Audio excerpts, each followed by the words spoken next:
Afyon'un bereketli topraklarında yerli üretimin hikayesi günün ilk ışıklarıyla başlar. Yılların deneyimi ve modern tarım teknolojileriyle seralarda her fide büyük bir emek ve özenle büyütülür. Damla sulama sistemleriyle ihtiyaç duyulan su doğru zamanda bitkilere ulaştırılır. Gelişim süreci adım adım izlenirken yaz aylarında kullanılan sistemleri sera içerisindeki ideal iklim koşullarının korunmasını sağlar. Aylar süren emeğin ardından hasat zamanı gelir.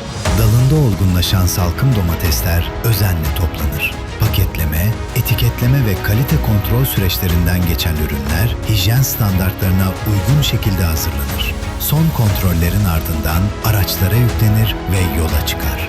Afyon'daki üreticilerimizin emeğiyle başlayan bu yolculuk A101 kalite standartlarıyla buluşarak Türkiye'nin 81 ilinde milyonlarca alışverişçimizin sofrasına ulaşır.